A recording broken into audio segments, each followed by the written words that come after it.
ఒక real story అండి ఇది. సో దాన్ని బేస్ చేసుకొని మలయాళంలో చాలా పెద్ద హిట్ సినిమా ఇది. అదే సినిమా ఆ పాయింట్ నచ్చి మనం చేస్తే బాగుంటుందని ఆ ఉద్దేశంతో ఈ సినిమా చేయడం జరిగింది. సో ఫస్ట్ డే నన్ను ఇంట్రొడ్యూస్ చేసిన హీరోగా కృష్ణారెడ్డి గారు, అచ్చిరెడ్డి గారు, కిషోర్ రెడ్డి గారు, మనీషా ఫిలిమ్స్లో. సో నేను చేసే సినిమాలో ఫస్ట్ షాట్లో కృష్ణారెడ్డి గారు, అచ్చిరెడ్డి గారు ఉండాలి అని సెంటిమెంట్ తోటి ఈ సినిమా చేయడం జరిగింది. So first shot cinema start అవ్వగానే వాళ్ళిద్దరు కనిపిస్తారు. అలాగే మమ్మల్ని ఈ రోజున ఆశీర్వదించడానికి మా అన్న బ్రహ్మానందం గారు ఈరోజు ఇక్కడ రావడం జరిగింది. ఇంకో నిర్మాత అమెరికా, తన పేరు శ్రీచరణ్.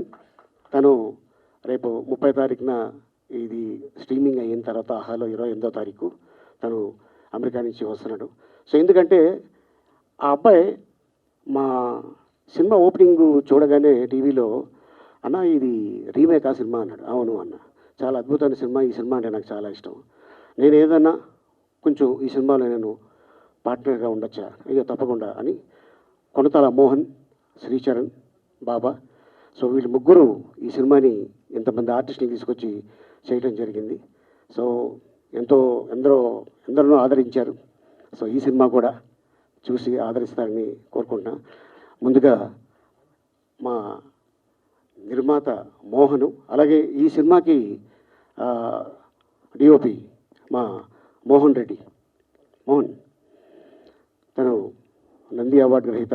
మొదటి సినిమాకే చాలా అద్భుతమైన లొకేషన్స్లో కాశ్మీర్లో ఒక 4 రోజులు చేయాల్సిన పాట 3 రోజుల్లో ఫినిష్ చేశాడు. అంత చలిలో కూడా extraordinary cameraman. A for Ali, B for Brahmanandam.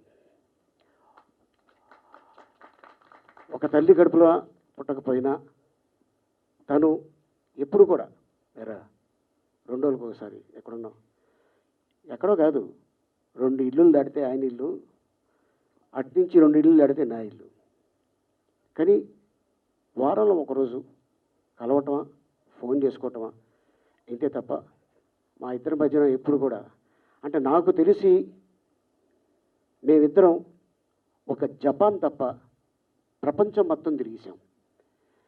మేమిద్దరం రూమ్మేట్స్. ప్యాకప్ అనగానే రూమ్కి వెళ్ళటం, తినటం, పడుకోవటం. చలికాలం అయితే మీకు తెలుసు ఫారిన్ కంట్రీస్లో సాయంత్రం 4 గంటలకి చీకటి అయిపోద్ది. అలాగే అదే ఫారిన్ కంట్రీలో రాత్రి 11 అయినా 6 గంటల్లో ఉంటుంది. కొన్ని సినిమాలకి అలాగెళ్ళి షూటింగ్ చేసుకొని వచ్చిన రోజులు ఉన్నాయి. దాదాపు 2 పిల్లలు నాన్న ఎలా ఉంటాడు అని వాళ్ళ అమ్మని అడిగేవారు. ఎందుకంటే పొద్దున్న లెగిస్తే రాజమండ్రి, సాయంత్రం అయితే తిరుపతి, మళ్ళీ అక్కడి నుంచి నెక్స్ట్ డే మార్నింగ్ బయలుదేరితే వైజాగ్. అలాగా దాదాపు ఒక 15 నుంచి 16 సంవత్సరాలు తిరుగుతూనే ఉన్నాడు మనిషి. అందుకే భగవంతుడు ఎవరికి ఎంత ఇవ్వాలి, ఎంత మేలు చేయాలి, ఎంత ఇస్తే బాగుంటుంది అనేది ఆ పైవాడికి తెలుసు. దేవుడు ఉన్నాడు కాబట్టే మనందరం నమ్ముతాం. మనకి ఏదైనా బాధ వస్తే తలుచుకుంటాం, ఏంట్రా దేవుడా నాకు ఎన్ని కష్టాలు ఇచ్చావు. రోజు సుఖం ఇచ్చేసుకుంటే, రోజు సుఖపడిపోతే మనిషి దేవుణ్ణి ఎవరు తలుచుకోరు. అది ఏ భాష అవ్వచ్చు. అండ్ ఒక మాటలో చెప్పాలంటే చించేశాడు.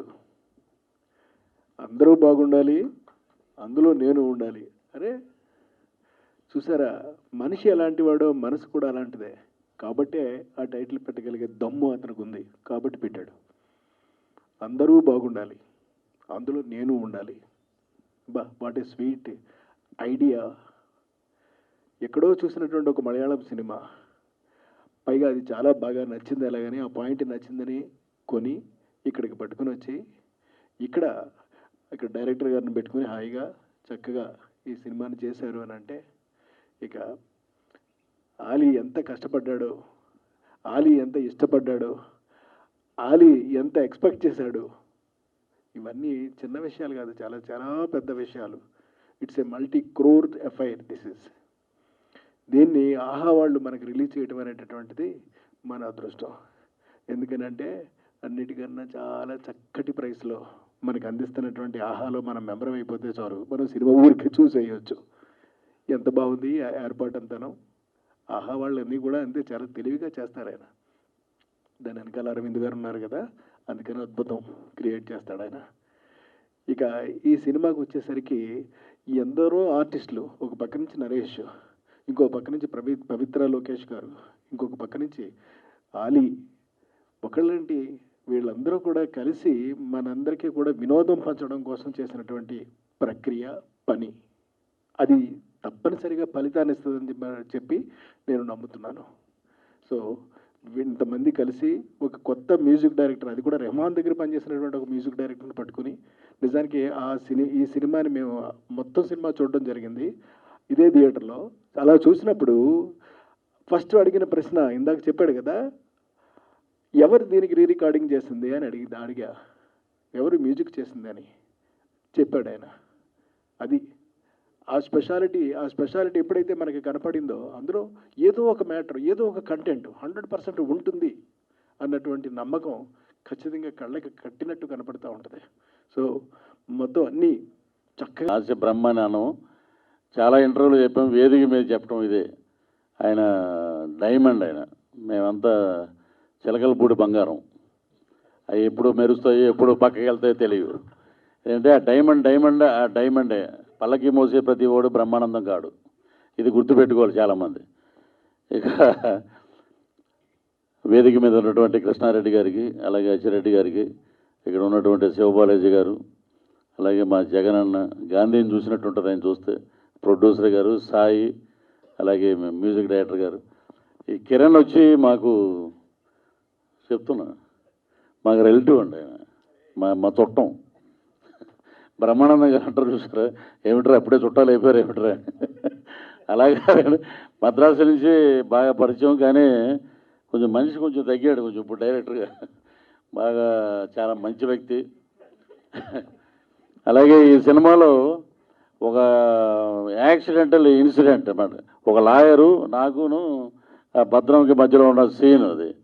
ఆ టైం పెట్టి, టైం వాల్ క్లాక్, అది కొంచెం ఇలా తిప్పుతూ, టైం అసలే బాగాలేదు అనుకున్న టైంలో డబేల్ని పడిపోయింది కింద. అది పడిపోయి నేనేమో అలా చూస్తున్నా, కెమెరామెన్ గారు ఇప్పటికీ నాకు బాగా గుర్తు, నా ఇంకా అలా చూస్తున్నాడు ఆయన, ఇదేంటి నా వల్ల ఏమైనా పడిపోయిందని. లేదండి ఇది సింబాలిక్గా చాలా బాగుంది, ఇది ఇదే పెడదాం, అద్దం పగిలిపోయినా పర్వాలేదని చెప్పి ఆ ముళ్ళుని అలా తిప్పి దాంట్లోనే ఒక అద్భుతమైన సీన్ చేయించారండి. I'm very thankful to Ali గారు, అలాగే డైరెక్టర్ గారికి. నిజంగా సినిమాలో ఆయన ఎంత బాగా చేశారనేది చూస్తే అర్థమైపోతుంది మొత్తం. సో అందరూ బాగుండాలి, అందులో నేను ఉండాలి, ఆ టైటిలే ఆయింది. అది దాని గురించి చెప్పకర్లే. ఎందుకంటే వాళ్ళు భాషా సినిమాలో ఆయన రజనీకాంత్ గారు కూర్చుంటే శ్రీనగర్ కాలనీలో నాకు బాగా గుర్తు. వాళ్ళ అమ్మగారు కూర్చుని దండం పెట్టుకొని, అలాగే ఎన్ని సహాయాలు పొందాము ఆ మహాతల్లి ద్వారా. అలాగే ఆమె ఆశీస్సులు ఎక్కడున్నా ఆ ఆశీస్సులు మా అలీ గారికి ఉండాలని ఈ బ్యానర్ అద్భుతమైన విజయం. అలాగే ఆహాలో వస్తుంది కాబట్టి దుమ్ము దులిపేస్తుంది అన్స్టాపబుల్ అని, ఇది కూడా ఆ రేంజ్లో దుమ్ము దులుపుద్దని ఆ లక్ష్మీ నరసింహస్వామి మనస్ఫూర్తిగా ప్రార్థిస్తూ మా అలీ గారికి ఇంకా అద్భుతమైన విజయాలు సాధించాలి. వేదిక మీద ఆసీనులై ఉన్న నాకంటే పెద్దలు, వయసులో బహుశా నాకంటే పెద్దవాళ్ళు ఎవరు లేరనుకుంటాను. అందరికీ నా హృదయపూర్వకమైన నమస్కారాలు. మీడియా మిత్రులకి, ఎప్పటివాళ్ళం జుట్టు ఉన్నోళ్ళు ఉన్నారు, అప్పుడు జుట్టు నల్లగా ఉన్నోళ్ళు ఉన్నారు, పేర్లు ఒక్కటే మారలేదు తప్ప మిగతా బ్యాచ్ అంతా చూస్తుంటే ఓహో ఏదో తలకి రంగేసాం, కానీ మనం కూడా అదే బాపొద్దు. ఈ సినిమా ఫంక్షన్ జరుగుతుందన్నా, నువ్వు రేపు వస్తే బాగుంటుంది అని ఆలీ నన్ను పిలిచినప్పుడు నేను తప్పకుండా వస్తానని అన్నాను. ఎందుకన్నానంటే, ఇది అందరూ చెప్పినట్టే చెప్పొచ్చు, నేను కూడా ఐ లవ్ ఆలీ, నాకు ఆలీ అంటే ఇష్టం. ఎందుకు ఇష్టం అంటే ఇంచుమించు మా ఇద్దరి జీవితాలు ఒకే రకంగా ఉన్నాయి. లో మిడిల్ క్లాస్ ఫ్యామిలీ నుంచి వచ్చిన వాళ్ళం, కష్టం తెలిసిన వాళ్ళం, ఆకలి తెలిసిన వాళ్ళం. కాబట్టి ఇవాళ ఈ స్థితిలోకి రావడానికి అందుకే గబుక్కున ఎవరన్నా ఏదైనా అన్నా కూడా కొంచెం బ్యాలెన్స్డ్గా ఉండేటువంటి మనస్తత్వాన్ని భగవంతుడు మాకు ఇచ్చాడు. అందుకని ఆలీ అంటే ఎక్కడో విపరీతమైన అభిమానం. ఆ అభిమానంతో కంపల్సరీగా అలీ నేను 100% రేపు నీ ఫంక్షన్కి వస్తున్నాను అన్నాడు. అంటే ఓకే మర్చిపోతావేమో అని చిన్న రిమైండర్ ఇవ్వబోయాడు. అక్కర్లేదండి మర్చిపోను అని. తనే మర్చిపోతే నన్ను ఎన్ని గంటలకు రమ్మంటావు నేనే ఫోన్ చేసి అడిగాను. సో కమెడియన్స్ కాబట్టి ఏదో కొంచెం కామెడీగా నవ్విస్తూ మాట్లాడటానికి ట్రై చేస్తాం. ఒక్కోసారి ఫెయిల్ అవుద్దాం అనుకోకండి. ఈ తర్వాత ఇక్కడ కొన్ని విషయాలు చెప్పాలి. ఏంటంటే ఆలీ గారు నేను ఇద్దరం కలిసి మొన్న నా బయోగ్రఫీ గురించి ఎవరో రాసినప్పుడు నేను చెప్పా. నేను ఆలీ ఇద్దరం కలిసి రాజమండ్రిలో మొట్టమొదట చూసిన సినిమా మనీ. మనీ సినిమా అప్పుడు పెద్ద బ్రహ్మాండమైన అప్రోరు, బ్రహ్మానందం, అసలు అదిరిపోయింది. అది ఇది అని ఇష్టం వచ్చినట్టు అదొక అప్పట్లో మనీ కట్అవుట్ ఏంటేంటో చాలా జరిగినాయిలేండి అవన్నీ. ఖాందాదాగా బ్రహ్మానందం నట విశ్వరూపం మన ఆ సినిమాకి చాలా గొప్పగా ఉందంటే రాజమండ్రిలో ఇద్దరు షూటింగ్ చేస్తుంటే అన్న ఇద్దరం సినిమాకి వెళ్దాం అన్నాడు. మొట్టమొదటి వెళ్ళిన సినిమా అదే. మొన్న నేను చెప్తున్నానే బయోగ్రఫీలో నేను చెప్పేటప్పుడు చెప్పాను. కొన్ని విషయాలు చెప్పడం మర్చిపోతానని ముందుగానే చెప్పేస్తున్నాను. ఇందాక తమ్ముడు చెప్పినట్టు వీళ్ళిద్దరూ అచ్చిరెడ్డి గారు, కృష్ణారెడ్డి గారు. మనీషా ఫిలిమ్స్ అంటే ఆ రోజుల్లో ఎప్పుడు స్టార్ట్ అవుద్ది, షూటింగ్ ఎప్పుడు స్టార్ట్ అవుద్ది, ఎప్పుడు ఫినిష్ అవుద్ది, ఎప్పుడు రిలీజ్ అవుద్ది 4 డేట్స్ ముందే చెప్పేవాళ్ళు. అంత ఆర్గనైజ్డ్ మనీషా ఫిలిమ్స్. ఆ సినిమాలు మరి అదేంటో కానీ నేను అలాగే నేను కొంచెం తేడా ఉందేమో కానీ నాకు వాళ్ళిద్దరిలో అసలు తేడా లేదంటే యాజ్ ఇట్ ఈస్గా అలాగే ఉన్నారు. ఏమన్నా ఎంత దుర్మార్గం సార్ అది. నువ్వు నవ్వొద్దు, నీకు నాకు డ్రమ్ములు వచ్చినాయి ఇక్కడ. ఏమైనా అసలు ఏంటిది నాకు ఇది. ఈయనొకడు జుట్టు కూడా ఊడలేదు సార్. నాకు అది ఎవరికైనా కొంచెం చాలా సంతోషం అంటే బాగున్నారా అంటాం తప్ప ఓ చిన్న బ్లర్.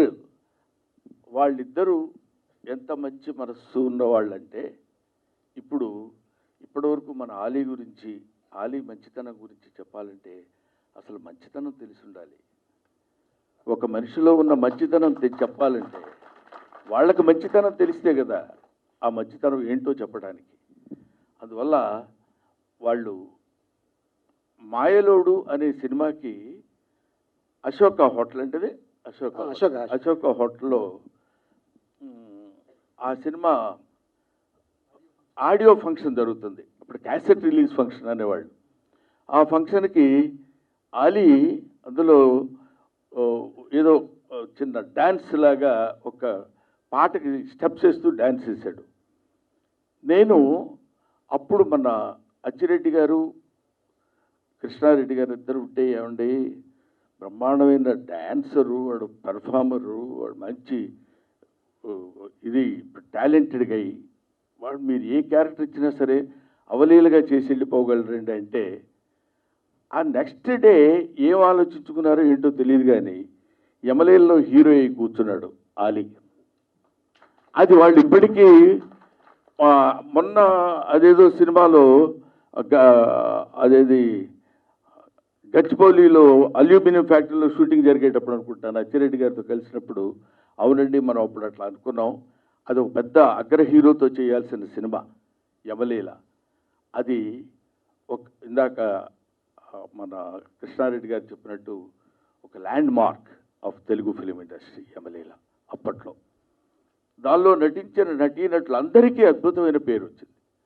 అందులో ఒక స్టాండర్డ్ హీరోగా చేసినటువంటి వ్యక్తి, కామెడీ, ఎమోషనల్, యాక్టింగ్, ఆ తర్వాత యాక్షన్ అన్నీ చేసినటువంటి, అంటే చెయ్యగలడు అనే నమ్మకంతో ఈయన తీసుకున్న, ఈయన ఇలాంటి సాహసాలు చాలా చేస్తుంటాడు. ఎవరన్నా వద్దంటే నాకు అదే కావాలంటాడు ఆయన. అటువంటి చేసి సక్సెస్ అయినటువంటి అరుదైన దర్శకుల్లో మన కృష్ణారెడ్డి గారు మన ఆలీని సెలెక్ట్ చేసుకున్నాడు. ఏమైనా నువ్వు ఇందాటి నుంచి ఈ చరిత్ర అంతా చెప్తున్నావు, ఎప్పుడు వదులుతావు, 12:30 అయిందని మీరు అనుకోవచ్చు. నేను కాదన్ను. నాకు మైక్ ఇచ్చిన తర్వాత ఇందాక వాడు వచ్చినప్పుడే అన్నాడు ఆలీ, రావడం మీ వంతు, వెళ్ళేటప్పుడు మా ఇష్టం వచ్చినప్పుడు పంపిస్తామండి అన్నాడు. అందుకని నేనేం మాట్లాడాను దాని గురించి. ఎందుకంటే మూలాలు మనం మర్చిపోకూడదు అని చెప్తున్నా. ఆలీ తీసిన సినిమా గురించి మనం చెప్పడానికి ముందు, what is Ali, Ali basement ఏంటి, ఎక్కడి నుంచి వచ్చాడు, ఎలాంటి సినిమాల నుంచి వచ్చాడు, ఎలా కష్టపడుతూ వచ్చాడు, ఏ స్టేజ్కి వచ్చాడు, వచ్చి పైగా ఈ ఇండస్ట్రీలో మొన్నెవరో ఒక ఆయన అన్నాడు, ఏమంటే మీరు నాగేశ్వరరావు గారి దగ్గరికి వెళ్తే నాగేశ్వరరావు చాలా గొప్పోడు అనేవాళ్ళు, ఎన్టీ రామారావు దగ్గరికి వెళ్తే ఎన్టీ రామారావు గొప్పోడు అనేవాళ్ళు, అంటే శివాలయానికి వెళ్ళి ఓం నమో వెంకటేశాయ అనంగా, వెంకటేశ్వర ఆలయానికి వెళ్ళి ఓం నమో శివాయ అనం. కాబట్టి ఇద్దరిని పూజిస్తాం. అక్కడికి వెళ్ళినప్పుడు వాళ్ళకి నమస్కారం చేస్తాం, ఇక్కడికి వెళ్ళినప్పుడు వీళ్ళకి నమస్కారం చేస్తాం. అది సింపుల్ లాజిక్. అది చాలామందికి తెలియక అట్లా అంటుంటారు. అలాగే తమ్ముడు ఆలీ ఏదో టీ షర్ట్ అది వేసాడు, కానీ 27వ తారీఖు వీళ్ళ అమ్మాయి పెళ్ళి, అది తెలుసా మీకు? నేనే అనౌన్స్ చేశాను, ఏమనుకో. ఏదో గొప్ప విషయం చెప్పావన్నా, thank you so much. Just రీసెంట్గా మొన్న శుక్రవారం మా గౌతమ్కి ఆడపిల్ల పుట్టింది. ముందు మగబిడ్డ, ఇప్పుడు ఆడబిడ్డ. అంటే గౌతమ్ పుట్టిన తర్వాత అన్న స్టార్గా ఎదిగాడు. ఇప్పుడు మా గౌతమ్కి పాప పుట్టింది, త్వరలో వాడు స్టార్ కాబోతున్నాడు. Thank you very much. అలాగా ఇదో ఇలాగే పక్కనే ఇల్లు కదా, మరీ మాట్లాడకపోతే బాగుండదు కదా ఏమన్నా అంటాడు. ఏంట్రా అంటాను, అయిపోద్ది అక్కడికి. ఇలాంటి విషయాలు వచ్చినప్పుడు కొంచెం ఒక్కోసారి ఎమోషనల్ అవుతుంటాం కూడా. అటువంటిది అలీకి 4 సంవత్సరాలు పిల్లలు లేరు, 5 సంవత్సరాలు. అబ్బా ఏంటి అనుకున్న రోజుల్లో పాప పుట్టింది, ఫాతిమా. అది చదువుకుంది, డాక్టర్ అయింది. ఓహో వెరీ గుడ్ అనుకున్నాం. రేపు పెళ్ళి. ఇంకా తర్వాత వీడు తాత అవుతావు కదా, అది చెప్పడం రా. సో ఇంతతోటి ఈ ఎపిసోడ్ అంతా ఆపేసి ఒరిజినాలిటీకి రమ్మని దాన్ని చాలా సీరియస్గా చూస్తున్నాడు తెలుసు. అతను మిగతా వాళ్ళు కనిపిస్తేనే ఇది చాలా చిరాకు. బగరండి, మీరు నిలబడి సార్, మీరు నిలబడండి అంటాడు ఇద్దరు. అంటే ఇంక అంతే, ఎప్పటి నుంచో ఇది అలవాటు, ఇవాళ్ళు కాదు. ఏం షాయిగా ఇప్పుడు కరెక్ట్గానే పిలిచాను నిన్ను. ఓకే. సో ఇటువంటి అందరూ బాగుండాలి, అందులో నేను ఉండాలి అనేది టైటిల్ గురించి చాలా బాగా చెప్పారు. ముఖ్యంగా మన వివేక్ గారు చెప్పింది అనాలిసిస్ చాలా బాగుంది. ఆలీ, అందరూ బాగుండాలి. ఆలీ అనే మధ్యలో the thought it self it's very nice. అది ఉంది అన్న విషయం రికగ్నైజ్ చేసి చెప్పినటువంటి వివేక్ గారికి నేను హృదయపూర్వకంగా నమస్కారాలు తెలియజేసుకుంటున్నాను. ఆ తర్వాత దర్శకులు రండి. ఈయన కూడా వైష్ణవుడు అనుకుంటా, అది సొంత ఊరు తిరుపతి కాబట్టి వెంకటేశ్వర స్వామి భక్తుడు అయి ఉండాలి, ఫోర్సుడు, తప్పనిసరి పరిస్థితులైనా అయి ఉండాలి అక్కడ. నేను మా వివేక్ గారు మేమంతా, నేను వైష్ణవుడు కాకపోయినా వెంకటేశ్వర స్వామి భక్తుడు కాబట్టి ఆ లిస్టులో వేసేయచ్చు. అయినా I wish you all the best my dear, God bless you in all walks your life. ఇది ఇటువంటి భక్తులైంటి కూడా ఒక అద్భుతమైన సినిమా. ఇక్కడ చూస్తుంటేనే ఒకవైపు అందరూ ముస్లిమ్స్ ఉన్నారు, ఒకవైపు అందరూ హిందూస్ ఉన్నారు. అందరినీ కలిపేటువంటి ఒక అద్భుతమైన ప్రయోగం ఇది ఈ cinema. The message oriented cinema అని మనం చెప్పుకోవచ్చు. ఇటువంటి సినిమాకి దర్శకత్వం వహించిన మిత్రుడికి నా హృదయపూర్వకమైనటువంటి కృతజ్ఞతలు, బెస్ట్ విషెస్ చెప్తూ thank you very much. Rakesh, very nice. ఇది his humbleness shows the value and the capacity of the music. ఎందుకంటే ఇక్కడ కేరళ నుంచి వచ్చిన కుర్రాడే ఈ మ్యూజిక్కి, ఐ మీన్ ఈ సినిమాకి మ్యూజిక్ సరిపోతాడేమో నేను అనుకున్నాను. ఎందుకంటే అక్కడే ఎక్కువ ఇదిగో ఈ రెండింటి మధ్య ఘర్షణ ఉంటుంది. వాళ్ళ సమన్వయపరిచి మ్యూజిక్ చేసినటువంటి ఇతనికి సాలిడ్గా ఒక కార్నర్లో కూర్చున్నాడు. అతను కనపడ్డు, డిఓపి మనిషి కనపడ్డు. పైగా దాని ఇదేమో ఆ కార్నర్లో అక్కడెక్కడో కూర్చున్నాడు. ఆల్ ది బెస్ట్ నాన్న, గాడ్ బ్లెస్ యూ. అందరినీ చాలా బాగా చూపించావు. అదొక రకంగా ఉన్న వాళ్ళందరూ కూడా అందంగానే ఉన్నారు ఇందులో. మా వాళ్ళు చాలా దారుణంగా, చాలా బ్యూటిఫుల్గా. ఇప్పుడు శివబాజీ లాంటి అందంగా ఉన్నాడంటే అర్థం ఉంది. చూసి నువ్వు ఎప్పుడు అందంగానే ఉంటావురా రామ్ జగన్, కమాన్. ఆ తర్వాత ఇందులో ఇంతమంది నటీనటులు వీళ్ళందరినీ ఏడ్చి కూర్చి వీళ్ళందరి దగ్గరికి తీసుకొచ్చాడంటే సప్తగిరి కానీ, ఎల్బి శ్రీరామ్, ఆ తర్వాత అనంత్, ఇంకా మన గౌతమ్ రాజు, వీళ్ళందరూ అందరినీ నటింపజేసేటువంటి పృథ్వీరాజ్, ఆ తర్వాత అదిగో తనికెళ్ళ భరణి, నరేష్ గారు, పవిత్ర లోకేష్ గారు. సలేవే మాకు కనపడుతున్నారు కదా, నువ్వు చెప్పడం ఎందుకు అనుకోవచ్చు మీరు. ఏదో కొంచెం టైంపాస్ కోసం చెప్తున్నాను. ఏమండి ఏం చూసా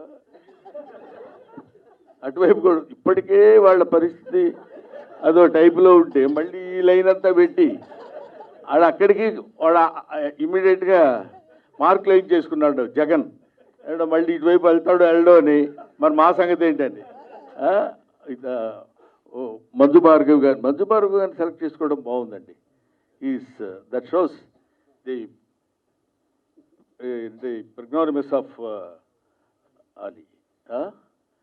తర్వాత ఇక్కడ సనా గారు, ఈ శివారెడ్డి, పాపం నిజం మరి ఎట్లా గుర్తుపడతారు మిమ్మల్ని? గుర్తుపట్టమంటే ఆఫీస్లో ఇచ్చి నేనే గుర్తుపట్టలేకపోయాను. ఎవరో అనుకో, ఎవడన్నా గుర్తుపట్టి ఉన్నట్టయితే ఆ పేరు నాకు చెప్పండి, అతని సంగతి నేను చూసుకుంటా. ఎలా గుర్తుపడతారు సార్ అసలు? Very good. తర్వాత అఫ్కోర్స్ అలీ. వీళ్ళు ఇంతమంది నటీనటుల్ని సెలెక్ట్ చేసుకుని వీళ్ళందరి చేత యాక్ట్ చేయించి, వాళ్ళు చేస్తారనుకోండి, మనం చేయించాలి కదా, అదో పెద్ద ప్రాబ్లం. వీళ్ళందరినీ ఒక తాటిని కట్టేసి, ఎందుకంటే అన్నీ కోతులే, కొంచెం అందరూ కోతులు అంటే కొంచెం సింహాలు కూడా ఉన్నాయనుకోండి, వీళ్ళందరితోటి యాక్ట్ చేయించి ఒక మంచి సినిమా తీయాలనేటువంటి ఆలోచన వచ్చినందుకు నిర్మాతలు మోహన్ గారిని, ఆ తర్వాత మిస్టర్ బాబా, ఎంత సన్నగా ఉండేవాడు పాపం, మహానుభావుడు. నడిచి రావడానికే 15 గంట పట్టింది అక్కడి నుంచి ఇక్కడికి. ఈ మధ్యన తాత అయ్యాడా అయిపోయాడు. ఏంటోరా ఇలాగా అసలు. ఇది బాబా ఎప్పుడూ మాకు అదే ఇందాక మా తమ్ముడు చెప్పినట్టు అలీ 38 సంవత్సరాల క్రితం నుంచి పరిచయం. అప్పటి నుంచి వీళ్ళందరూ ఒక్కొక్కళ్ళు అలా ట్రాన్స్ఫర్ అవుతూ వాళ్ళ ప్రొడ్యూసర్స్ రేంజ్లో ఈ స్టేజ్ మీద మాట్లాడేటువంటి అవకాశం కలగటం నాకు చాలా ఆనందంగా ఉంది. మీ అబ్బాయి కూడా హీరో అనుకుంటా కదా? Very good. వచ్చాడా? Right. Anyway, I wish them all the best. ఇంత మంచి సినిమా.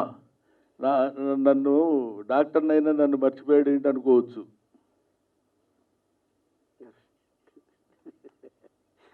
ఏడాడు శ్రీనివాస్ గారు. కాదు కాదు కాదు, డాక్టర్ గారు. డాక్టర్ గారే, ఇక్కడ ఒక డాక్టర్ గారు ఉండాలి. వెళ్ళిపోయాడా? ఓహో, షూటింగ్ ఉందండి, వెళ్ళాడా? మా డాక్టర్ గారు తెలుసు, ఆయన గురించి కాదు నేను చెప్పేది. ఆయన ఉన్నారా ఈ సినిమాలో? రంగస్థలం మీద పిలవలేదేంటి? డాక్టర్గా యాక్ట్ చేశారు శ్రీనివాస్ గారు. డాక్టర్ శ్రీనివాస్ గారు రండి.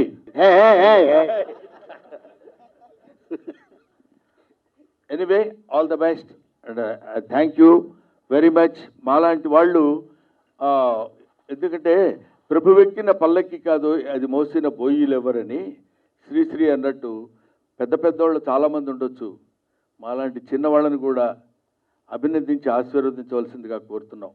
ఎందుకంటే ఎన్నో తుఫాన్లు, ఎన్నో ఎండలు, ఎన్నో వానలు, ఎన్నో వరదలు, అన్నిటికీ తట్టుకోలేక విరిగిపోయిన పెద్ద పెద్ద చెట్లు ఉండొచ్చేమో కానీ తొక్కుని వెళ్ళిపోయాన మళ్ళీ వర్షం వరదలు తగ్గిపోయిన తర్వాత యథావిధిగా నిలబడేది గడ్డి పరకే. అలాంటి గడ్డి పరకలో అయినా నేను మా ఆలీని మనస్ఫూర్తిగా మీరు ఆశీర్వదించాలని కోరుతూ మిత్రులందరికీ నా హృదయపూర్వకమైన నమస్కారాలు తెలియజేసుకుంటూ I wish them all the best. ఎవరినైనా మర్చిపోయినట్టు నేను చెప్పురా లేకపోతే వచ్చి ఇప్పుడు తమ్ముడు ఆలీ మాట్లాడవలసిందిగా కోరుతున్నాను. అడగగానే వచ్చిన వేదిక మీద ఉన్న అందరికీ, అలాగే ఈ సినిమాలో నటించిన నా తోటి నటీనటులకి అందరికీ thank you so much. And పాత్రికా మిత్రులకి, మీడియా సోదరులకి అందరికీ థ్యాంక్ యూ. ఎన్నాళ్ళ నుంచో మీతో పాటు ఉన్న జర్నీ, అలాగే అన్న చెప్పినట్టు, అలాగే ఈరోజు 28వ తారీఖున, అక్టోబర్ 28వ తారీఖున అందరూ బాగుండాలి, అందులో నేను ఉండాలి ఆహాలో స్ట్రీమింగ్ అవుతుంది. ఈ సినిమాకి సంబంధించింది చాలామంది ఆర్టిస్టులు అప్రిషియేట్ చేస్తూ నాకు కొన్ని వీడియోస్ పెట్టారు. అందరికీ సభాముఖంగా ధన్యవాదాలు. Thank you so much. Thank you. Naresh గారు ఈరోజు ఒక ఎమర్జెన్సీ షూటింగ్లో ఉండటం వల్ల వారు రాకపోవడం అయింది. కానీ ఇక్కడ ఒక విషయం చెప్పాలి, నరేష్ గారి గురించి నేను చెప్పడం మర్చిపోయాను. నా మొట్టమొదటి హీరో నరేష్. నేను యాక్ట్ చేసిన శ్రీ తాత అవతారం కథ అనే సినిమాలో 1985 వెస్లీ కాలేజ్ సికింద్రాబాద్లో శ్రీ తాత అవతారం కథ కీర్తిశేషులు వేజళ్ళ సత్యనారాయణరాజు గారిని దర్శకత్వం వహించిన సినిమాలో ఆయన హీరోగా యాక్ట్ చేశారు.